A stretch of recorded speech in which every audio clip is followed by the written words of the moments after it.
we have a quorum. The first item, I think, is approving of the minutes. Do we have any comments on the minutes?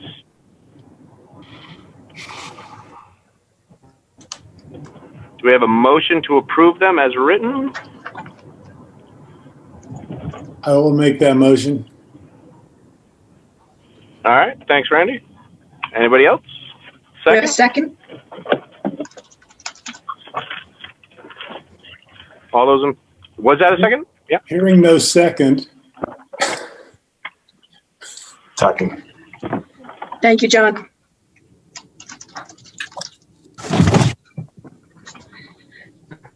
Steve, you might be having a hard time. Do you want Randy to take over the next little bit? You got to do the roll call vote and all that. I don't want to. Yeah, give me 30 seconds. Yeah, give me 30 seconds. I just got home. Okay. Well, let's proceed with the minutes here then, at least. And we had a second then. All in favor of approving the minutes, or raise of the hands, please. I think that we got that. Is that right for you, Lori? You actually need to do a roll call and call in everybody individually. And they have to verbally state. Okay. Cindy. Yes. Okay. John Urban.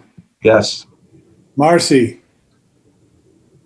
That's a yes, I guess. It looked like there. Yeah. Oh, whoops. Yes, I did the classic. Forgot to unmute. Yep. Jessica, I think we can go ahead and poll you here. We'll introduce you in a moment. Yes. And JD. Yes. All right, excellent. And I say yes. And Steve, can you respond? We will Lori, can we proceed then with that right at this point? Yes, sir. Thank you. Let's do that then. Steve, until you're back, I'll just go ahead and go forward here until you come back on board then. So we want to introduce new members then. Jessica, our new Chamber Executive Director, welcome aboard then. And Lori, I'm not sure, or Becky, I'm not sure what we want to do here in terms of intros, but Jessica, I'm gonna let you introduce yourself a little bit. Tell us how long you've been on board with the Chamber, and again, we want to welcome you here.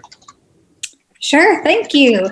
So I started as the new executive director of the Chamber in the middle of August in this fun pandemic. So I have been a busy little bee over at the Chamber office, and I'm super excited to join this committee. Excellent. We are glad to have you on board. And JD, you come on as the new Chamber president here for 2021. Is that right?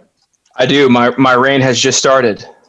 Excellent. I hope you do better than that last one that we had in there. My gosh, we just stopped meeting altogether then when she was running things. Of course, we're kidding about that then. And because I love Kim, and we were glad to have her on. So welcome aboard here to the Economic Development Advisory Committee then as well. We're glad to have you on board. Thank you. Thanks.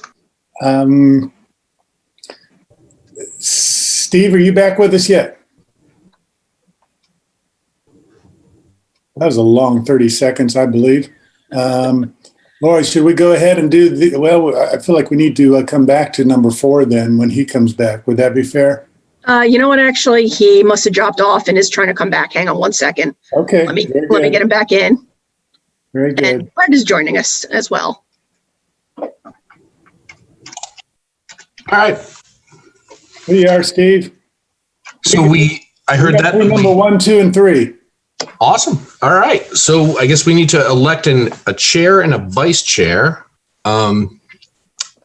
Anybody want to step up for either of those roles?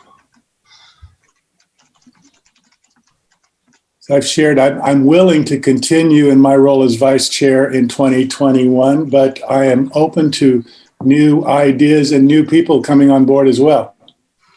I think I'm in a similar boat. Unless you want to swap vice for chair. But let's first see if anyone else would like to either self-nominate or nominate someone else. Okay. Brett, John, Marcy. Oh, I'm exempt. May I nominate the two of you? Thanks, Marcy. I would like to second that. All right.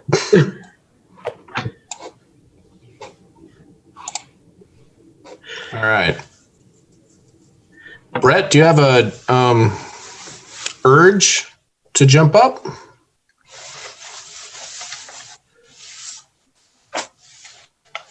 It's really fun. It's a hoot. Okay. All right. So, Lori, how do we have to do that? Is it, we have the nominations. Is there another roll call vote? Can we do them both together? How? You can do it both together and take a roll call vote. If there are any nays, then you would go ahead and separate that and do yourselves individually. But let's go ahead and see if we can get a unanimous vote on what we have together first. Okay. So the motion on the table is to elect Randy as vice, myself as chair. Let's start with Cindy. I agree.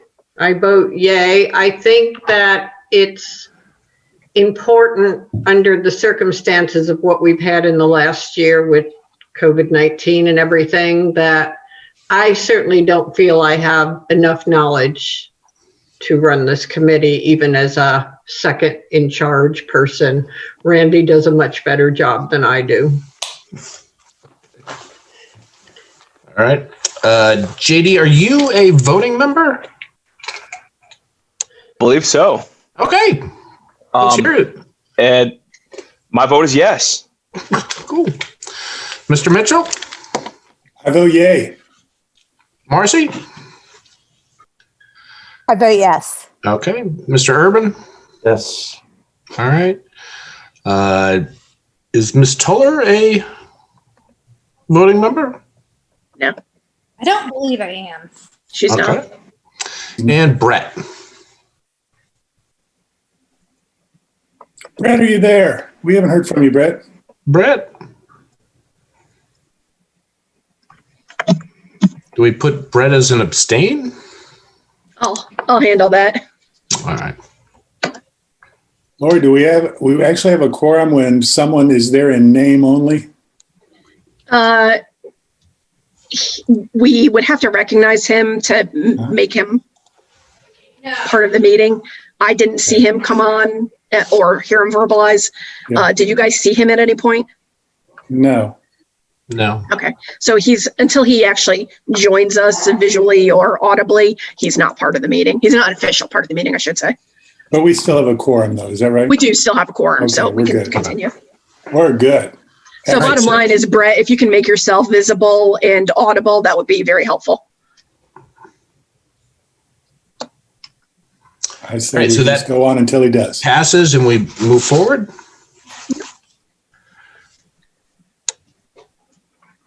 All right. The recap of the CARES Act. Is that Becky with that? Yeah, so I'm coming to you as the great and powerful Oz. For some reason, video is not working to promote me to a panelist. So we will just run it this way. So Lori will scroll as we go, but just wanted to provide this group with a quick recap. We are done, yay, with our CARES Act grant program. So just kind of a little bit of a background with JD and Jessica not being on the calls last year. We received $300,000 from Mecklenburg County as part of their federal allocation of CARES Act funds to run grant programs for local nonprofits and businesses who had experienced issues related to the pandemic.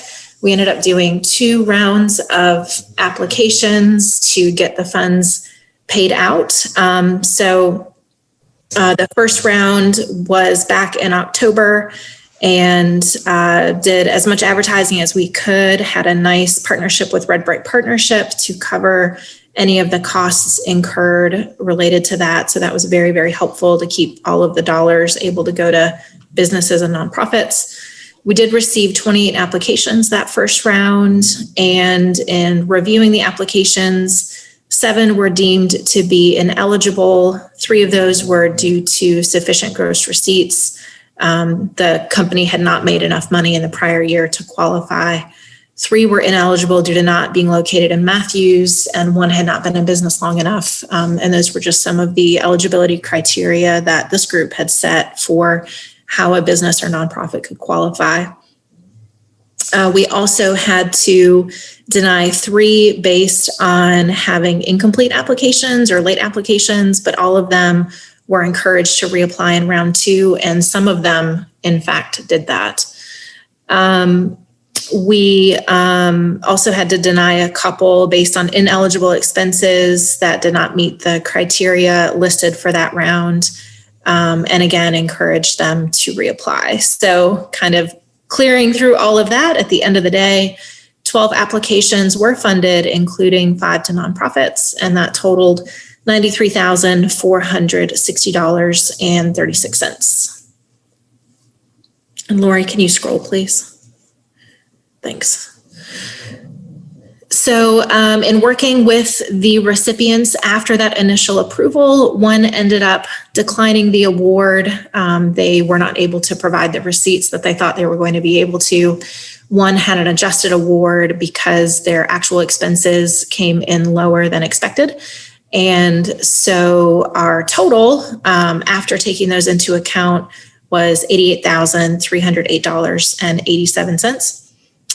There was a self-report available to grant recipients to provide us with information on whether they were a disabled business owner, minority, or woman-owned business. And from that first round, 2 self-reported as a woman-owned business. So we went back out, we had more money to spend, so we did it all over again with advertising, again, covered by Red Brick Partnership. In this second round, received 27 applications. That did include their one that was found in a spam folder, but it was ineligible expenses. So thankfully, they did not get missed from that oversight. 3 of those were ineligible to receive funding or be considered for funding, again, not located in Matthews. So of that second round, 23 in total were funded, totaling an additional $199,482.17. Those applications did include a couple of recipients who had applied for something in round 1 that was less than the $10,000 cap. And then they came back and asked for additional funding in round 2 with total awards across all rounds not exceeding $10,000. So again, working with our folks, we were able to pay out the $199,482.17. Looking at the self-reported statistics, 1 disabled, 3 minority, and 9 women-owned businesses were awarded funding in that second round. So in looking at the total, we ended up paying out $287,791.04 to 27 businesses and 5 nonprofits. Just some statistics there of some of the breakdowns of the minority, women, and disabled business owners. And the nonprofits that focused on assisting disadvantaged community members or community members in financial need was 3 of the 5. And so of the remaining $12,208.96, we did put in a request to Mecklenburg County asking that we divert those funds to the Matthews Help Center so that they could get them out to individuals who were in financial distress due to the pandemic. Mecklenburg County denied that request on the basis that they were collecting all of the funds back to redistribute out to other organizations that were waiting in line. We did honestly have a bit of a scramble with the county. They let us know on, it was either December 15th or 16th, that they wanted all funds paid out by December 18th, as opposed to the original deadline that we had received. The entire length of working with them, the prior deadline had been December 30th. So we had told many of our grant recipients that they had until the 18th just to get us paperwork, just to get the documentation in. And we felt that we could still comfortably meet that December 30th deadline. So it was a bit of a mad dash there in the middle of December to make sure that we had everything in from all of our recipients to be able to get checks cut and funds sent out, so that we did not have to send any additional funds that we had otherwise promised to businesses back to the county. So that was a bit of a surprise to us. We were not the only organization that they did that with. Bottom line, in listening to their county board of commissioners meeting, it appeared that they have their estimates for their own expenses. They were low compared to what they actually spent.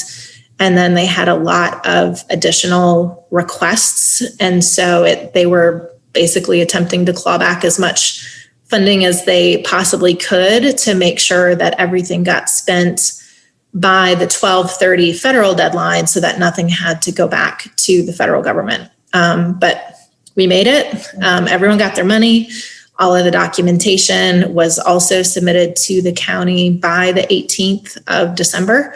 And we were able to, I believe, successfully close out the grant program and provided some real assistance to businesses and nonprofits in the community that in some cases, they had not gone after PPP loans. They had not received any other financial assistance. And so this was really very, very helpful to them as they continue to try to navigate declines in their business due to the pandemic. So happy to answer any questions, but that is where we landed. Anybody have any questions? I just see, so it's about $9,000 per recipient on average. It looks like that's an outstanding number that makes a difference for a lot of these business owners, I suspect. I'm sorry to hear that you went through that last minute pre-Christmas change of plans, though. It was one of the more stressful weeks of my career. Oh, gosh. But we came out where we needed to, and at the end of the day, that's what's important. Becky, do you know, or have they shared at all what out of the county's pool in their program, how much went to Matthews? I have not seen any reports on that whatsoever. We had, I think, two of our own grant recipients who also applied for and received county funds, and they were able to apply for different things. And so they were able to receive funding from both sources. I think we had one or two that had applied but were not selected for the county's program. So a little bit of a mixed bag that we saw anecdotally, but I've not heard or seen any specifics beyond they expended their entire $1.25 million pot that they had set aside for businesses across the entire county. Yeah. I was just thinking that was one of our kind of goals, was to make sure by us doing this, the fair share of Matthews businesses wasn't reduced from there. I guess there's really no way to, other than after the fact, seeing where the recipients were. Did they disclose that? Did they disclose who the recipients are? I haven't looked. I mean, it's public information as best I can tell, because I know that there had been some issues of where they had, I think, partnered with a third party to do some of their grant administration for some other parts of this funding. From the best I could tell, their $1.25 million was administered in-house. So I don't think there would be anything that's shielded as far as who received those funds. Yeah, that'll come out eventually, I think. So Becky, just a curiosity question, because I think this well, first of all, thank you for your amazing hard work on this, especially right before Christmas. Obviously, this turned out to be a big job for you. We had fun with it, but then you got to do all the awful stuff. Were you able, were there some things that you feel were super, super positive, like by talking to recipients or anything like that? Yeah. And first of all, thanks, Cindy. I appreciate that. Glad to be a part of it. So when we were able to change the parameters, when we got permission to be able to fund the rent relief and the payroll for the second round, I think that made a huge difference because those were real, tangible, in some cases, notable expenses that businesses had directly incurred. And so that was a direct relief that they could kind of readily provide documentation for. They had already expended those dollars. And so to be able to essentially reimburse them for that made a huge difference. And then from an administration standpoint, it was also much simpler because they had submitted that documentation with their application. And so we weren't chasing them down, trying to make sure that we had all the pieces that we needed in order to expend those dollars to them. I would say, like Nails 3, I think is one that comes to mind. They had not applied for any funding anywhere. They were closed for an extended period of time, particularly towards the beginning of the pandemic. And so this was, I know in talking to them a little bit, just a tremendously helpful relief to get them caught up on rent payments that they were, still trying to manage as a result of just not having the income for multiple months. And there were some other anecdotal, I know like Matthews Free Medical Clinic, they used the funds to implement a telehealth system and upgrade their phone system. And in talking with their executive director, Amy Carr, that was something that would not have been able to be funded without this grant program. And so it allows an interpreter to also seamlessly join the call, which can sometimes be a barrier for their providers. And so it's really improving their standard of care and also allowing providers to have access to patients remotely. Under their old system, the provider would have to actually come into the office and then work remotely with patients, which wasn't always possible, or, certainly in a pandemic isn't necessarily advisable.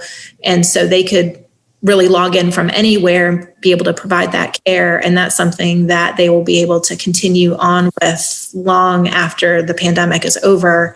That will be an asset to the community and to the clients. And they also expect it may increase their ability to recruit providers because it's much more convenient for someone to volunteer their time being able to access in that capacity.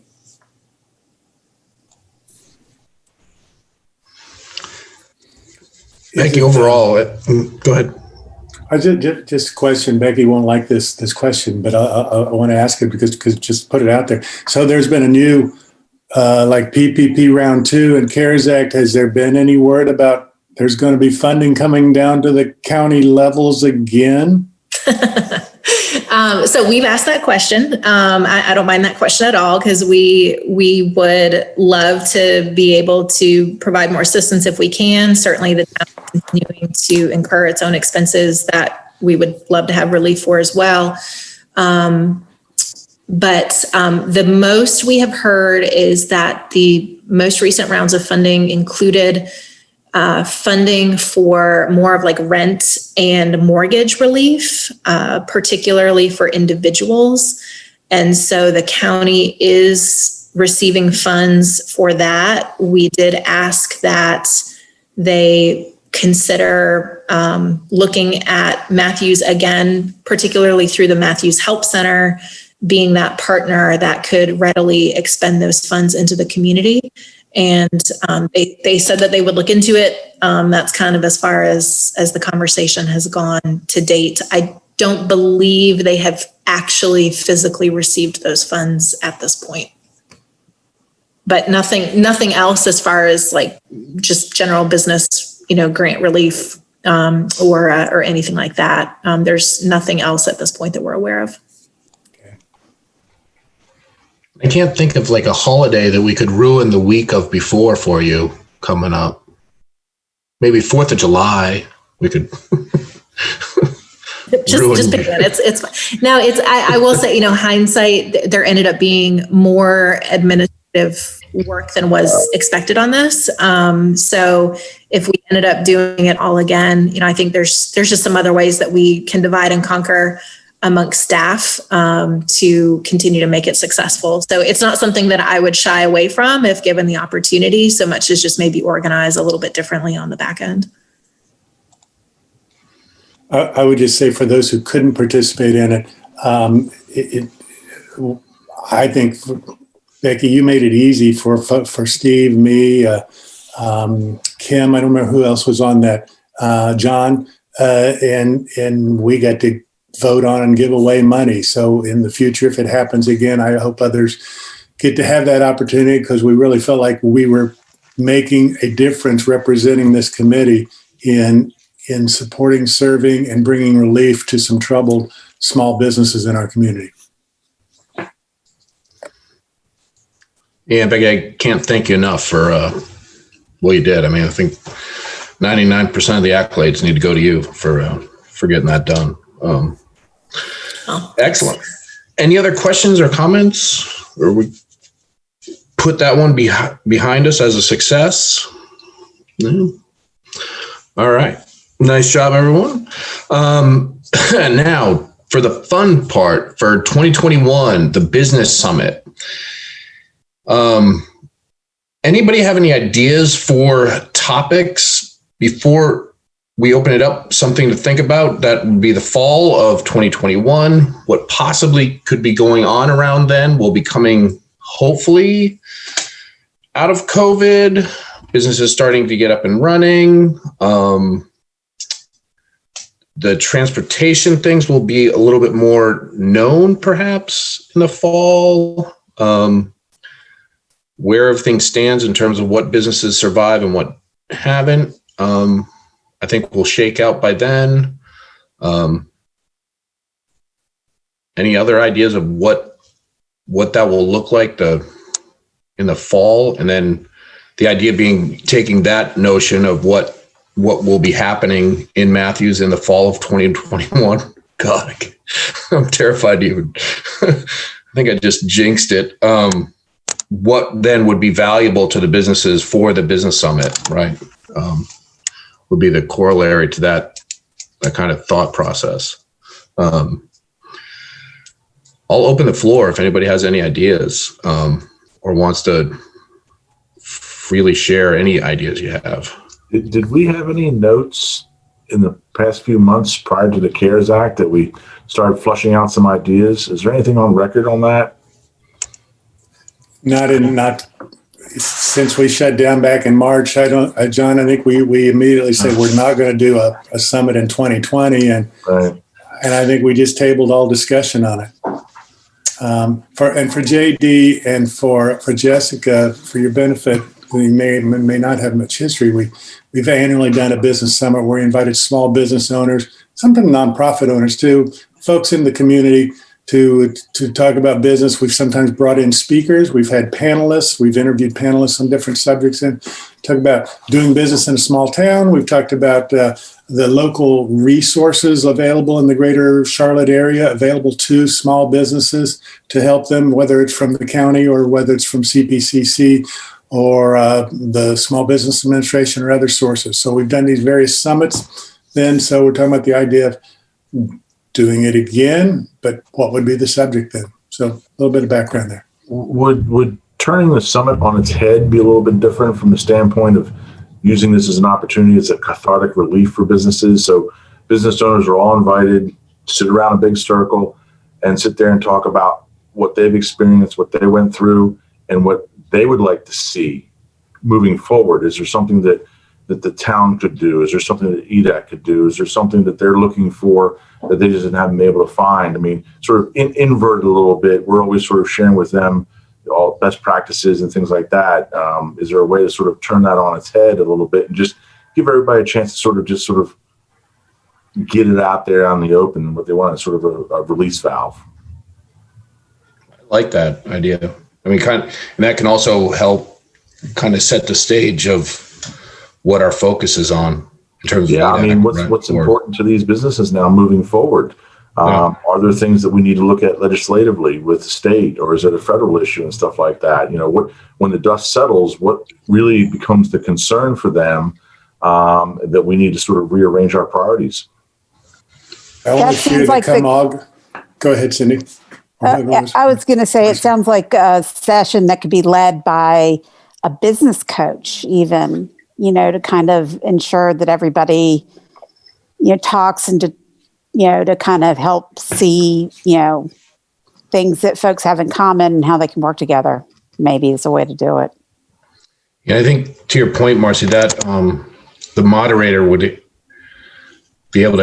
to be able to control that, because that could get hairy quickly, depending on what the mood is or how that's managed. But that's a good point. I do wonder if come September or October, if this is when we're doing it, if people are just really tired of talking about anything to do with COVID anymore. I don't want to look backwards. I want to look forward. Yeah, and to that point, though, I think that could tie in with what we're doing. We don't even have to mention COVID, right? I mean, more of, like a rebirth or There was another option we did discuss at one point, and I just recalled it, and that was we talked about various business incubators. Instead of doing a summit, an educational summit, bringing together small business startup leaders from around the Matthews and the Charlotte area to come together to talk about, what maybe showcase a little bit about what Matthews is and what we're about, and why we'd love to have more startups make their home here. Yeah, that's right. The Matthews open house for when they graduate out of the incubator, they need a home. There's no finer home than Matthews. So, John, you're right. There was something that was one option that we did discuss early on. The other aspect, too, is that we always look to citizens to give input about the growth of Matthews or the lack of growth or not wanting to grow. But have we ever sort of brought forth the plans, the planning vision of the town, and ever asked business owners, what do you think? I mean, what would you envision 2025 in Matthews to be?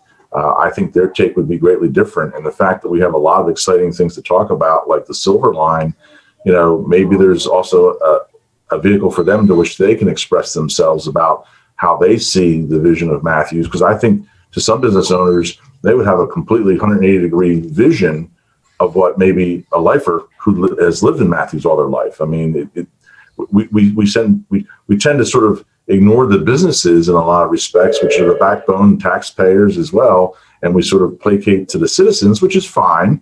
But there's another whole sector of that business sector which supports the community that we just don't sort of really gravitate towards. That's true.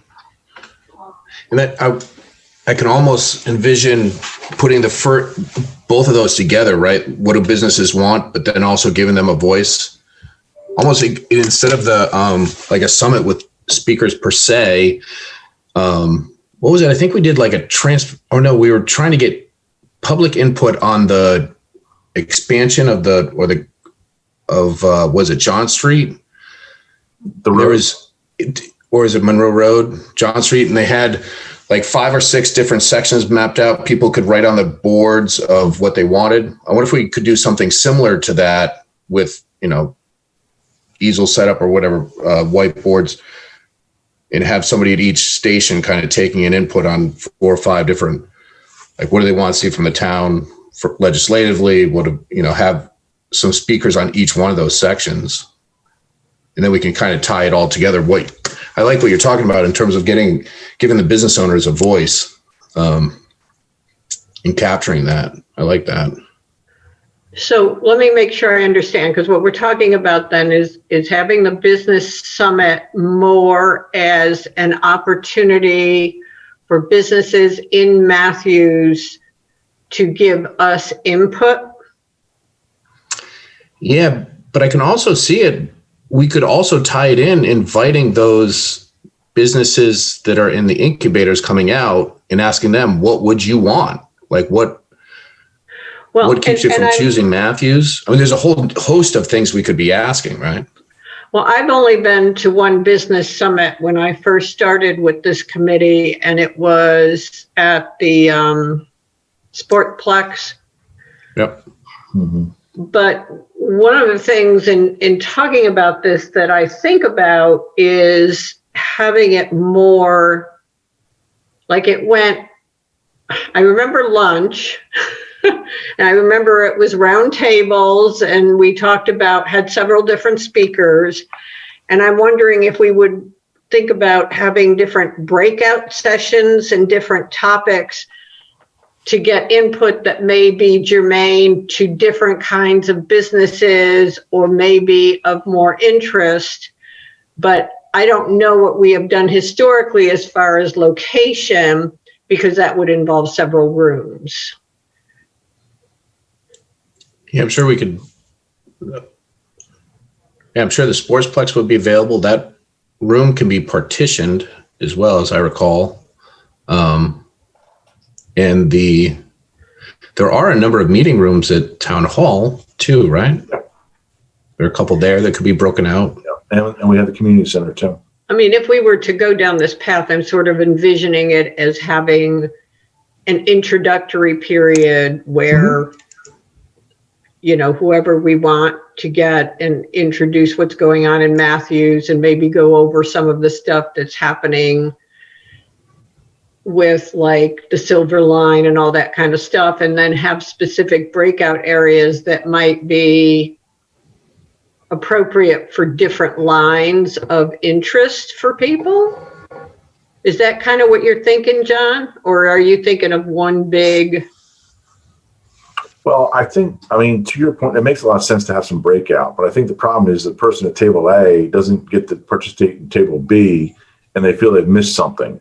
It's one thing if you have a 3 or 4 day convention and you've got all these tracks and everybody gets an opportunity to sort of see everything from that aspect of it. So that could be problematic, but I'm also trying to sort of think of an end run way of, you know, the chamber has really been battered by this because its members haven't been able to get together. So there's an opportunity here to bring the community all back together again, talk about things, vet things, see where their interests lie, get their opinions. I think the chamber is really going to be looking to sort of re-energize their group as well. You know, Red Brick has been dormant for over a year. I mean, we were blessed to be able to help you with the funding for the CARES Act and all. But I mean, I think just people want to get out and about and talk about things. I guess the key is, what are those subject matters that we want to talk about that interest people, and how can we help them?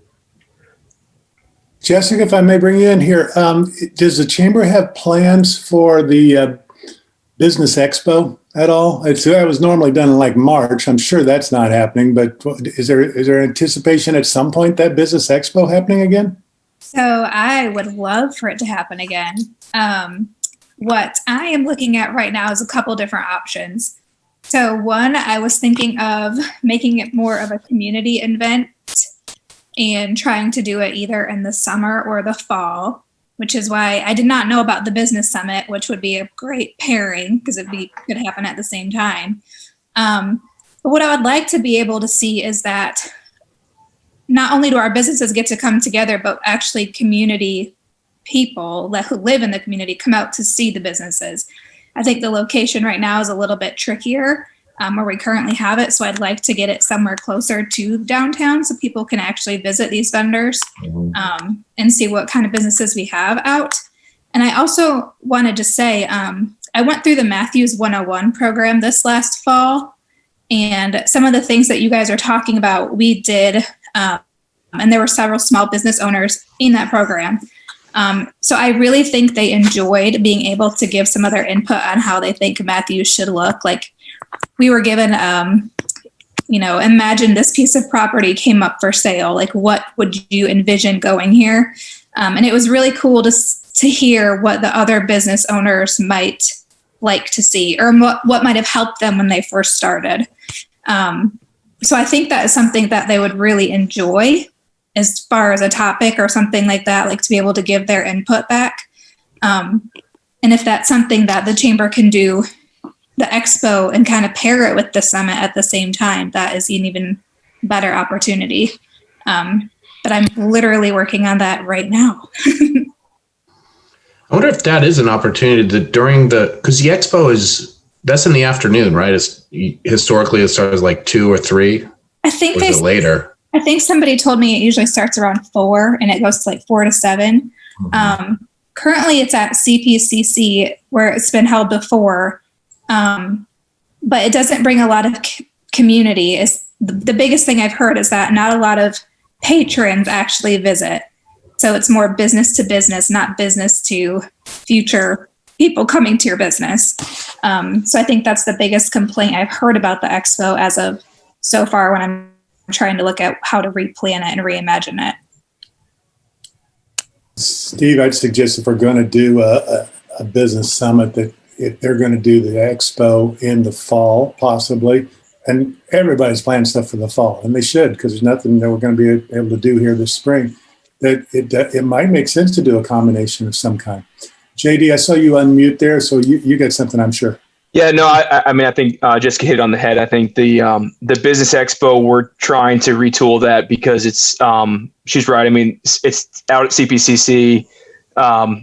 It's just a lot of tables and booths and not a lot of people being able to hand their cards out just to people that they probably typically see. Right. And so not a lot of new faces.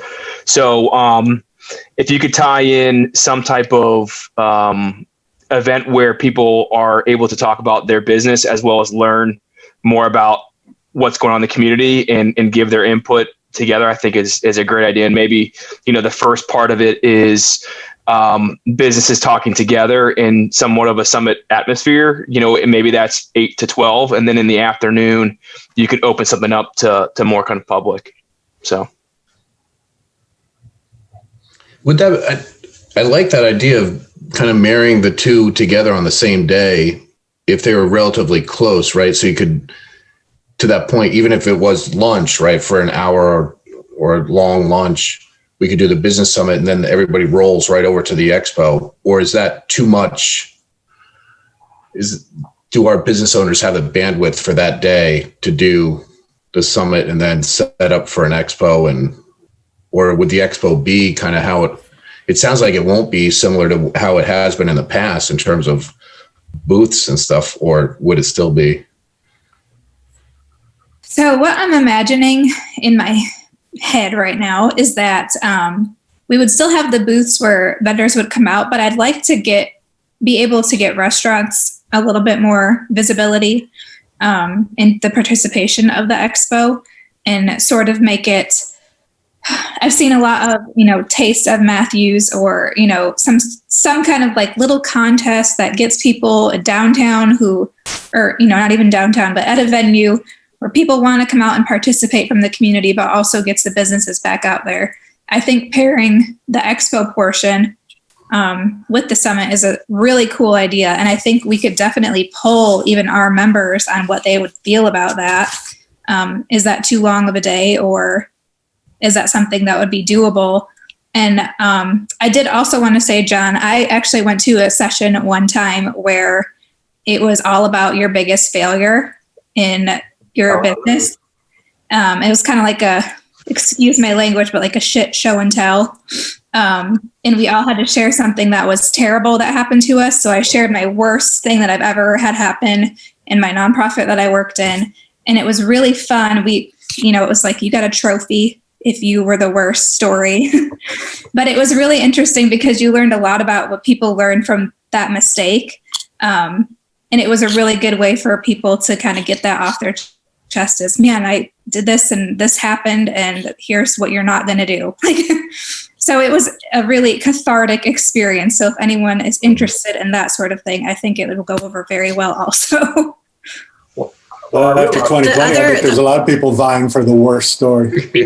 Yeah, if I could, I can't remember if it was 2 or 3 years ago already, but one of the business expos that was at CPCC, there were kind of like not breakout sessions, but these special presentations during the event.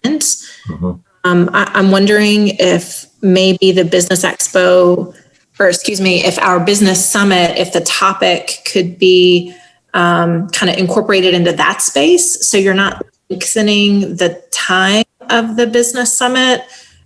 You're not lengthening the time of the business expo, but whatever expertise or presentation that this group is interested in delivering to the business community, maybe it's inserted into that space.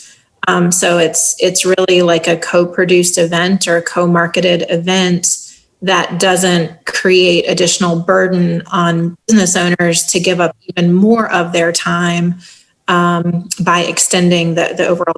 So just want to throw that out there as maybe that's a way to still do this without creating additional burden. Totally agree, Becky. Our biggest challenge in the business summit the last 2-3 years actually was inviting or getting enough actual businesses to attend. We had a number of people who thought about becoming business owners come, and we didn't have a lot of existing members or existing businesses who could make it out at noon for lunch on a Friday. So I think some combination might make sense. And you also have the fact that we have downtown Matthews, we have Stumptown Park, we have pocket parks. We've got the lot next to Beantown where you could place vendors scattered throughout downtown, have a business event, B2B, have restaurants included in that aspect. You could really, it'd be a one-off, you know what I'm saying? It wouldn't happen every year, but you could really integrate the entire downtown, even though not all businesses are downtown merchants. It would give you an opportunity to sort of spread the love around. So, maybe EDAC has their piece and it's in a tent next to Beantown for a certain select hours. Other vendors are scattered throughout town. And then maybe restaurateurs host certain businesses later in the evening and continue that aspect of it. So it kind of moves, from one event to another event and sort of grabs the entire community. Because I think one of the things the chamber events miss, I guess the businesses miss, are patrons. Everybody in the business world knows everybody else, but the thing is, I still need to sell insurance to somebody else. And if you can live in downtown like we did with the Red Brick events, next thing you know, you've got people from the residences coming into town as well participating, and now you've opened this thing up to a much broader and bigger market.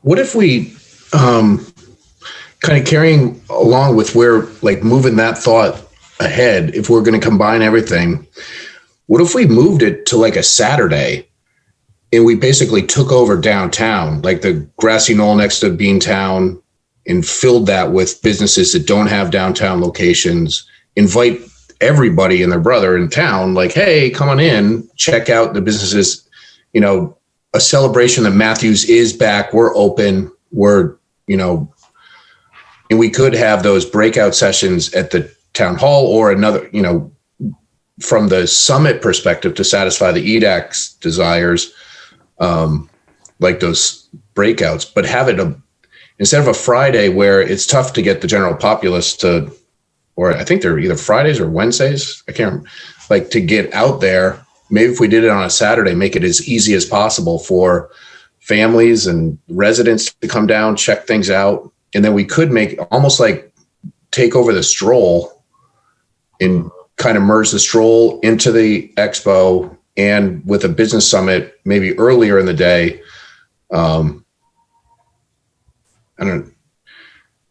This could be that Matthews is reopened for business blowout that we naively started planning last May, thinking we could do that in November of 2020. Yeah. Remember that? Remember those days? How foolish we were? Back at our naivete when we were. Yes. Oh, we'll be back in business by November. Now that we've been beaten down and. How foolish we were. Yeah. I would suspect that Leanne, our special events coordinator, could provide a lot of infused ideas, because she's got to be climbing the walls, wanting to pull something off. And this would be a very unique situation for everybody, a one-off. And it might give us all something to look forward to, and we could sort of invest our time in that aspect of it. But she has a lot of great ideas, and maybe there's some mix, because frankly, I Matthews Alive is probably at the tail end of the herd immunity issues or whatever. And I'm not so sure. It's still a long way away, but it's pretty close. And I know no one's talked about it, but I bet that's being debated right now too. Yeah. Because they pulled the trigger on that one pretty early last year, right? Like in early April? Oh yeah, it was pretty well decided. Or late March, yeah. Yeah. Do we have is anybody concerned that we're going down this path of discussion or kind of these ideas before we kind of declare that, hey, this is kind of the consensus without a vote, that this is kind of the way we want to start proceeding? In terms of steps forward to actually seeing this come to fruition, does it make sense for us to maybe have a subgroup kind of get together that can meet up with Jessica, perhaps meet up with, I just lost her, the woman you just mentioned, John, at the town. Leanne. Yeah, I had Ann in my head. But, over the next, 2 or 3 weeks to kind of make sure that this is the kind of the path forward, and that there is buy-in amongst the groups. Personally, I think this could be gonzo nuts fantastic, because I think there is such an appetite right now between the business community desperate to get out there, as well as just the neighbors that are tired of walking around and going back into their house. Right. I think we could be onto something here. And it's a give back for Matthews businesses, Matthews citizens. Matthews Alive is really a global event, and from that aspect of it. But Becky's been awfully quiet. I want to know what's stewing around in her brain. Yeah, she's usually pretty good with body language. We don't have the camera. Mm-hmm. I know. I can't see the eye roll. No, I think there's a lot of potential here. I guess I'd be interested to check in with Jessica and JD and see where they're at as far as, do you feel like you need to kind of float this concept to the board first? Do you feel comfortable enough moving forward? I'm kind of hearing kind of a potential complete morph of the business expo, or maybe this ends up being something entirely separate. I think that certainly would have to maybe be from the chamber's perspective and, kind of where they are with that. But I do know, as far as town staff is concerned, I know Leanne is chomping at the bit, but she is finding, some other ways to continue to try to hold things within the limitations that we have. So, I think from a concept standpoint, I don't want to speak for her, but I'm pretty sure she would be totally game to like brainstorm as far as her level of involvement, with being able to actually plan it in detail. I think a lot of that is going to depend on, is Matthews Alive happening? Because if it is, the closer we get to that, the more that is way more than a full-time job for her already. So I don't want to commit her staff time just yet, but certainly I think I'm happy to play a role, and I think we can certainly pull something together. But I'd like to hear from the chamber as far as kind of where do we go from here, and what level of buy-in might you think we need before we move forward? So I'll say we have a meeting on Thursday, and I'm happy to kind of get some feedback from everybody on the board. Initially, I've always, for the last couple of years that I have attended the expo, for some businesses it makes sense, but for the chamber as an overall, I don't know that the current way it's constructed makes sense for the entire chamber. So I think everybody's kind of looking for something, to Steve's point, and everybody's something fresh, something new to get your name out there, to get in front of people and to be part of the overall community again. So I think if we're hitting a lot of benchmarks and we're taking all the right precautions and doing everything that we can to make this a safe and well-run event. I think we're going to have a lot of participation. I hope we'll have a lot of participation from the chamber. So, Jessica and myself and whoever else wants to join and kind of, running, Steve, if you want us to start running a little path on committee or however we want to do it, and putting together something from our side and kind of tying that into the summit conversation as well. So we're happy to do it. I think that would be valuable because I think we do have an opportunity here. And another thing that struck me as well was thinking back, to what feels like a millennia ago, to pre-COVID. One of the challenges we had in town was kind of the disparate groups are trying to, where we particularly saw this was with Red Brick, as I recall, and John, maybe that's changed, but with some groups saying they didn't have a voice, others saying they did. And it seemed like we had the chamber running one way, Red Brick trying to do another. We had a handful of independents, and then, EDAC. There wasn't a lot of unity. I think we could use this and again, it could just be a one-off, right? But after all of this, let everybody crawl out of their, turn off the Netflix, crawl out of bed, and let's all get together and maybe set the stage for the future, Matthews, where we don't have those hangups anymore. We're not concerned about that so much more solidifying. Number one, get business back up and running. But the other one, I think some of those issues that we had in the past in Matthews, I think we could use this to put those to bed. Yeah, JD and Jessica or anybody else wants to, I'd be interested in being on that subcommittee, but I don't need to lead it, but I'd help. If anybody else wants to get involved, or if it's all of us, that's fantastic. But you guys had that meeting on Thursday, you said? Is that? Yeah. I'm wondering if we don't kind of regroup and I don't have a calendar in front. 2020, I ripped that calendar down pretty fast and I haven't replaced it. Do we do, 2 weeks or 3 weeks time from now? Because Lori, our next meeting isn't until, is it March, end of March? Yeah. For EDAC? Yeah, that's right. Yeah, it's every other month. Yeah. So do we do something in between, perhaps there we go. Maybe in like third week of February. Ooh, Valentine's Day is on a Sunday. Cool. Okay. I don't have an excuse for that day then. I don't know. Should we maybe touch base on? I'm trying to make it so it fits with Lori's. Oh, disregard all that. I am happy to participate. I'm only hesitant because I am going out of town in later February, and I don't know when that is yet. I have to go help out my daughter-in-law. So depending on when it is and depending on when they let me know. And then by then I'll have my both of my shots. So nice. So you can go back to licking doorknobs and. Well, no, because actually I won't get it, but I can give it to other people.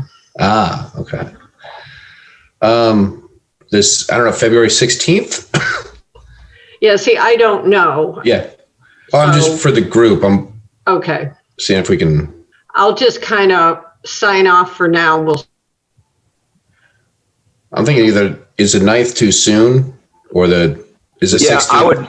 I would say the 16th or even the 23rd. Just to give it some time between our meeting, and then if we try to coordinate something with the town, just a conversation. Okay. I'm fine with either. I mean, should we just say the 16th rather?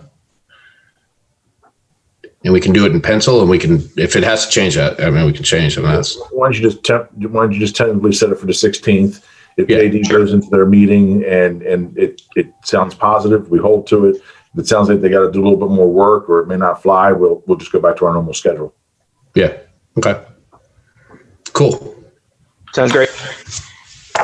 So, Steve, to clarify, is that a special meeting of the entire EDAC group or just the subcommittee that's going to work on this directly? I'm thinking so as not to put any requirements on it, but anybody it could be a subcommittee, and anybody that wants to be a part, join us on the 16th. Does that work, Lori, or am I going around any? No, I mean, it'll just have to be advertised properly. I do wonder if we might get more buy-in if it's a full committee meeting, though. Then we'll do it as a full committee meeting, and we'll. Not sure that it matters that much. We will accept absences. I should have asked this before, but how many are you allowed? Meetings or people? No, absences. Oh. I'm just kidding. I think you're okay. I don't think we can get rid of you. There actually is a number out there on our guidelines. I think it's 2 or 3. I mean, we only meet 4 times a year. Yeah. As soon as Lori emailed me, I put them right on my calendar. So good. You get a gold star, sir. Do not go against Lori. No. No. Yeah. Don't scare away the new guys yet. Okay, so is that in terms of item 6A? We got that one. Anybody have anything else to share, Cindy? Well, I just want to make sure I understand. So we're going to have the meeting on the 16th. It'll be a normal Zoom meeting, but we'll have some other people involved. Is that correct? Yes. Okay. Potentially, yes. Okay. Because if it's a Zoom meeting, then I can probably attend anything, Then we'll do it as a Zoom. All right. All right. Board development project updates or projects update. That's Becky, right? I apologize. I did not prepare for this. So, John, do you want to jump in here? Is there anything that you think is worthwhile sharing with this group? There's a couple of things up for vote, but I'm not sure what's kind of rising to the level. I think the biggest thing that's rising to the top is how quickly the discussion on the Silver Line is coming about. I just walked the routes today with Dana and CJ and Andy Mock, and it looks like that the decision probably will be forthcoming probably in April sometime, maybe May, after some public hearings. And that's all about the alignment of how the train may or may not touch the touch points in town. Is it going to go by Novant? Is it going to go up, past Town Hall and things like that? That is a really crucial discussion point. And it's a shame that we can't get EDAC involved more, the chamber more involved in these discussions, because as business operators and owners, your take on the alignment is going to be radically, in my opinion, probably radically different than what a citizen who lives in downtown would have. That's kind of item number one. And item number two is we got a lot of rezonings going on, townhome, multifamily, and things of that nature. And the question continues to arise: is when is enough enough? Is there a way to sort of tamp down on how much is going on? Is growth good, bad, or indifferent? And so the good news is that Matthews is still a very sought after community from a residential standpoint, and there just doesn't seem to be any thought that it could slow down anytime soon. How do we solve for that issue number one? The Silver Line? Yeah, getting more business or EDAC involvement. I don't know, Becky. Is there time to insert anybody into the conversation? Do they just need to be part of the public hearing, maybe? Yeah, I think going to the public hearing would make the most sense at this point. The town had its appointed special committee, and their work is already completed. So I think the remaining space would be to speak at any public hearings, which we can certainly email this group when those are scheduled. Steve, I was part of a stakeholder kind of meeting with John. I forget who the group was that the town hired. They were looking at they're studying downtown Matthews. Mm-hmm.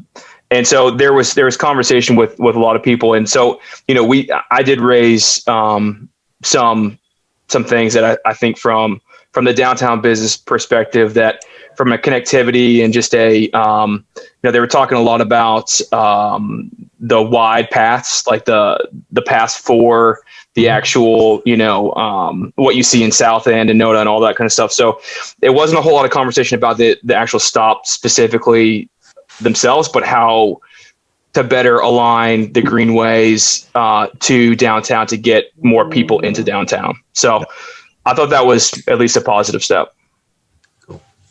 Yeah. It is a crucial discussion. I mean, it's a 100-year discussion about how downtown is connected, connectivity, the train, buses, bicycles, the whole 9 yards. And I guess I feel a little remiss that we really haven't been pushing to the business community as much as we should. We always are very mindful of the people that live here, but granted, there aren't many people who live immediately downtown as opposed to the population of business owners. And this is going to affect everybody. This is just not a one-off situation where it's only going to affect Jane Doe in this house over here. It's going to affect everybody. And the question is what's the level of expectation for everybody? Yeah. All right. I think the other hot topic that you're going to see along that line is the potential to have a sales tax increase put to the voters this November. Don't know if the county is going to get permission to even put that on the ballot, but if they do, it would be 1% for transportation projects, the bulk of it going to fund the Silver Line, or at least the local match for the Silver Line. So that's certainly something that is going to impact a lot of folks. But there's a lot of discussion about the pros and cons, and is there support for it? Is it the right time? But some of the thought is that there may be some federal funding that gets loosened up under the new administration. And if there isn't funding for a local match in place, does Charlotte end up getting passed over for other communities that may be further along with that? But that's a very divisive issue that the town has not taken an official stance on. I don't know if we ever will take an official stance on it. Still kind of trying to hammer out the details of what other opportunities might there be to make sure that some of that funding comes into the Matthews community beyond just construction of the actual Silver Line. There would be a ton of other infrastructure improvements that would be required to support the Silver Line and the stations. But then our transportation projects vastly exceed available budget. And so it would be a nice potential opportunity if we can get commitment to fund some of those through that type of taxation as opposed to property taxes. Thank you, John, Becky, JD. Chamber update. Is that JD or Jessica? Do you want that? Oh no, I feel like we've been talking the whole time. Yeah. So I think we pretty much, unless Jessica has anything, but we have the gala on Thursday, our annual awards banquet virtually, and Jessica's been working a lot on that.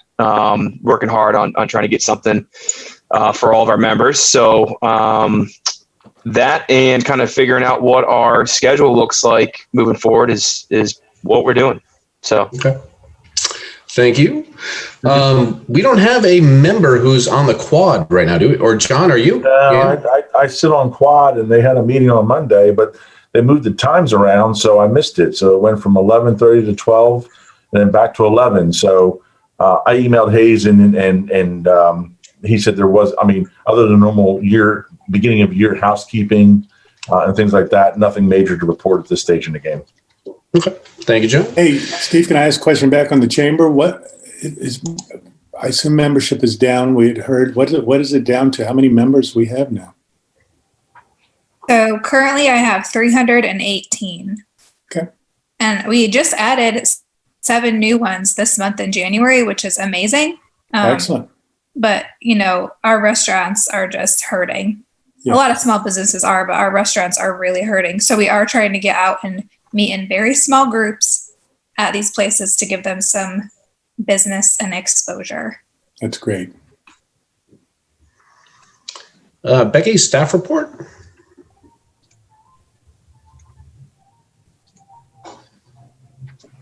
Sorry, missing my buttons. Nothing else to report. Like the chamber, I feel like I've talked a lot, so we're good. Cool. All right. Anybody have anything for miscellaneous? Take that as a no. Do I have a motion to adjourn, my friends? So moved. Second?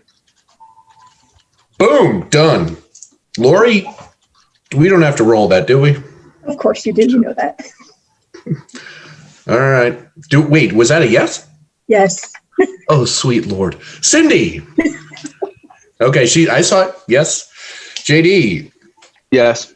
Randy. Yes. Marcy. Yes. All right.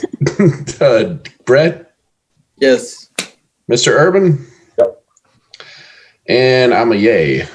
All right. Sayonara. See you later. If I don't see you soon, I'll see you later.